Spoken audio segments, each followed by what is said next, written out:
It is early stage, pre-seed, and it goes by the name of MRGN. Let's please give it up for MRGN. Thank you, Maria. Thank you, Maria. Appreciate it. Guys, first off, thank you to everybody here for making it through the entire day and waiting till the end. For us, it makes a huge difference. Number two is, you don't know who I am yet, Mayor Suarez is leaving, his term is ending soon, and I want to take a second and say there has never been, I've never met him in person, never been a more tech-forward, small business, everyone innovation and economic development, more at the forefront of that within our ecosystem at least than Mayor Suarez. So congrats to the mayor on the term. Venture Miami, which is unfortunately no longer, was a major piece of that. All right, so thank you to the Venture Miami team, especially Nikki Demko. Lastly, Dan, Melissa, Manny, everybody, guys, this show has been amazing. All right, I am Yoni Rubin. I am the CEO of MRGN. What we're doing right now, and only right now, is we're increasing profit margins for restaurants. We're starting, I should say small businesses starting with restaurants. We all know small business attrition rates are massive. I think if we all had to deal with that kind of stuff in our lives, failing at a 90% rate is pretty wild. We'd want to do something about it. We figured out that restaurants were suffering the most. We all know they're working with paper-thin margins, right? We're working with 80% margins. They're working with 5, 10, 15. We get it. This is the major difference as of the last few years. All right, the last 5 years, we've seen the same amount of inflation as we did the preceding 15 years. This is killing those restaurants. So we built MRGN after speaking to a lot of them in order to basically find those profit centers within the restaurant and provide insights naturally, right? We're kind of a business intelligence platform, except for one thing. We do so within the context of the economy, your local market, your competitors, no more garbage in, garbage out, actionable insights, right now, real world, real time. This is what happens. We intake your P&L basically, fully integrated into various accounting systems, currently just restaurants. We integrate then third-party data, be it weather, traffic, health, safety. Currently, our major feature surrounds the economics of your cost of goods at your restaurant group. We've got a pretty big wait list that we're working on converting. We just recently launched very, very quietly. And thankfully, Venture Miami and Nikki and her team over there have done an amazing job helping us really get the attention of restaurants in Miami. I'm not going to dwell on this one too much, typical SaaS, but myself, I've been a COO for the last 15 years, or head of business operations. We have an amazing data science and engineering teams in Israel, all in-house. They have revolutionized the way we work. And then amongst our team, obviously some successes, including Des Haig, who used to run IHOP and Safeway. And hopefully in the next week or two, we're going to have a Wendy's board member on our board as well. Notice, very food themed so far, restaurant themed, right?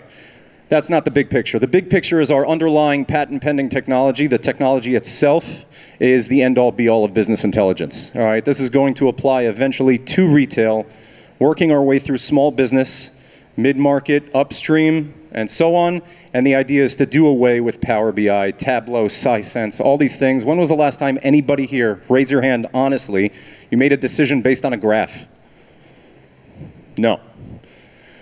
I'm going to skip that, but basically Toast, everybody knows Toast, massive amounts of data that they know nothing about, these restaurateurs. They're complaining that they have too many disparate systems, too much data, and so on. And so going into the market, we've got a lot of design partners, paying customers starting literally right now in the last 2 weeks. It's been crazy. Major pipeline around 7-Eleven, Taco John's, a partnership with the city that's in the works right now. We're going to be launching downtown Miami soon and all the 200 restaurants there. And we're raising $2 million, near closure. And our goal at the end of the day is to bridge this entire knowledge gap, first off in small business. They suffer the most, they need this help, and then eventually make our way upstream. Thank you very much. All right, so this is going to sound like a way more harsh question than it's going to be, but it's a legit question.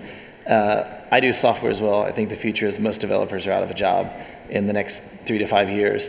So what is the demonstrable difference between your platform and I take that data and I feed it into a Claude or an OpenAI or something, or a reasoning model, and have it do the reasoning and the research and everything? We're going to automate that entire thing, and we have the IP around it. So great question, first off. We are literally in the process right now of onboarding our restaurateur in residence, who's one of the most sophisticated restaurateurs, does that every single day with his Toast data, loads it up into ChatGPT. He's joining us. He wants to change the entire business model around the restaurant space by automating everything he does every day. And he came to us, he said, I want a seat at the table because I've been suffering from this way too much. So you won't find most restaurateurs actually loading up their Toast exports every day to ChatGPT. It's kind of a lift. Most of life seems to work on the 80-20 principle. So where does the magic happen in your application? What do they save most money on for the least amount of their effort? Easy. So we have a case study coming out in the next couple of days around one of our design partners that we went through.